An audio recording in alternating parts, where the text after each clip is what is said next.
Welcome to another episode of Learning Series where we break down the science behind rocket science. This week we're going to be talking about flight dynamics. Flight dynamics is extremely important in rocket science because that's how we model the external forces that the spacecraft is going to encounter, and in turn we can then determine its flight path. We have Papaya Tutor who's going to break it down for us, so here we go. Hello everyone, my name is Jian, a Papaya Tutor, and I'll be helping you to explain about flight dynamics, which is a part of the learning series that you guys have been discussing previously with Ana Maria and Joanne.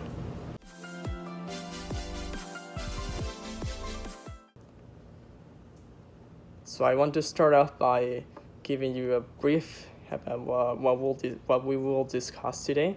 So we will know about what is flight dynamics, we will know how do aircrafts fly, and we will know about then how do rockets move through space. So those are the three main topics that we will be discussing today.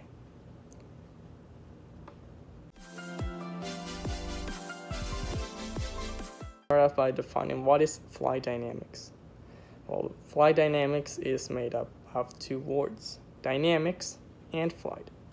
Dynamics is basically a branch of physics which deals with what makes things move, the forces, and torques, and many other things. And flight, it is defined as any movement through air or outer space. So basically, flight dynamics deals with the forces that make things move through air or space.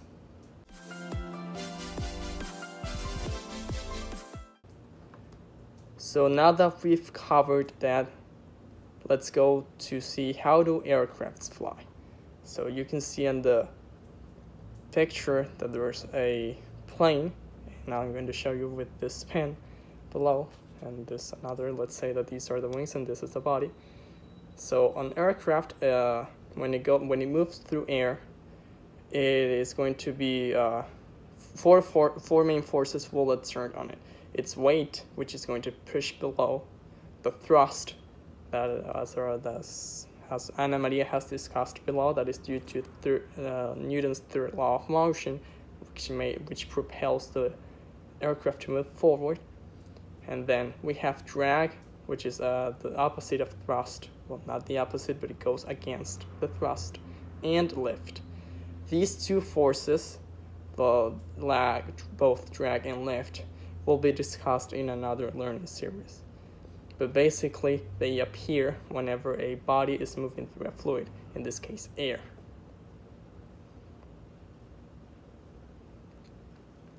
And then, something very important here is that unlike a motor vehicle, an aircraft can rotate through its three main axes.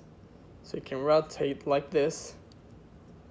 It can rotate like this. If these are the wings and this is the body, it can rotate like this, which is called the roll axis. It can rotate like this, which is the yaw axis, and it can rotate like this, which is the pitch axis. It is very important to know that since an aircraft can rotate in both three axes, then the forces that I discussed above can generate torque. And this is going to become a tool or an issue when it comes to stability, depending on what the case or what's the situation we're dealing with.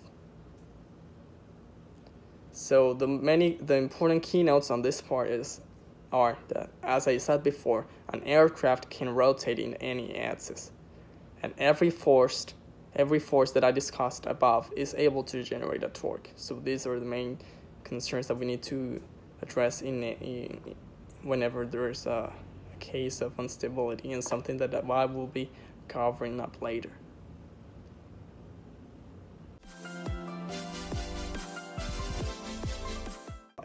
But how do rockets move through space? So let's say this is a remote, but let's say this is a rocket. So a rocket mainly has both important terms that are the center of pressure and the center of gravity. The center of gravity, I think many of you have been familiarized with, is that most of the mass is concentrated on that point, and that's where the weight force is acting. And then there's the center of pressure, which is a more sort of complicated term, but it basically means that it's a point in which there may be a resultant pressure gradient. Right? Pressure gradients and all of that will be discussed in another learning series, but that's what basically center of pressure means.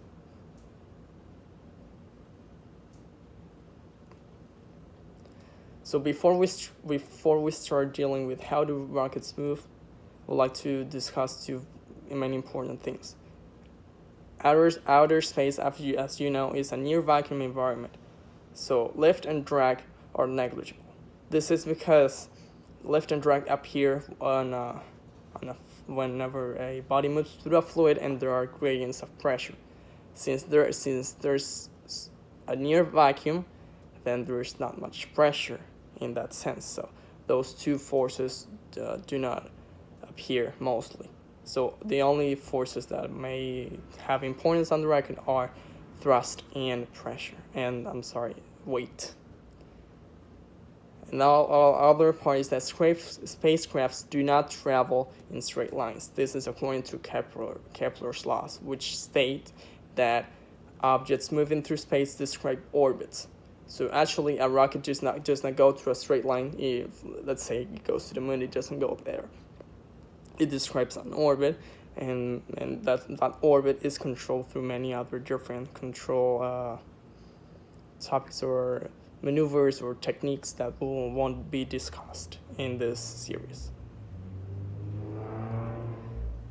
So we have the rocket here, and turns out that the things that I showed you before, the center of pressure and center of gravity, they both shift. The center of gravity is related to the mass.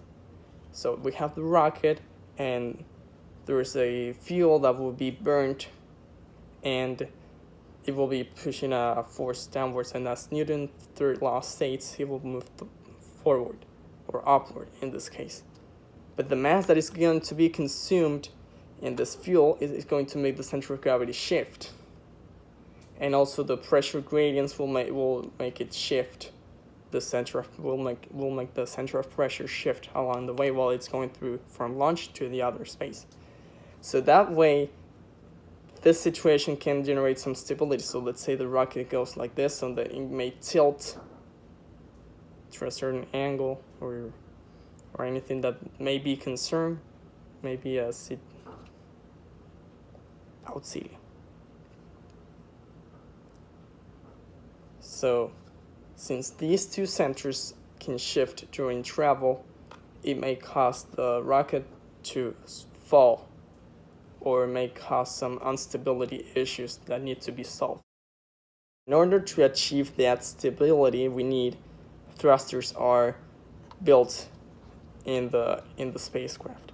So they are sort of small engines which may fire whenever we need to stabilize the spacecraft. So let's say we have our spacecraft and it's tilted like this, but we want it to be like this.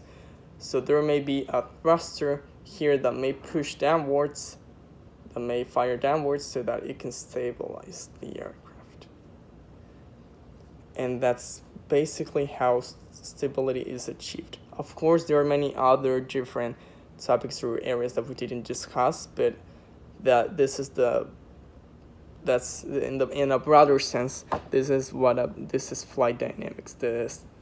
These are the main topics that flight dynamics deal with. So I really hope you enjoyed this video. If you have any questions, please comment down below. We'll be solving some of your questions in the live video that we'll be doing later. And thank you so much for watching. As I said before, my name is Jan. I am one of Papaya tutors, and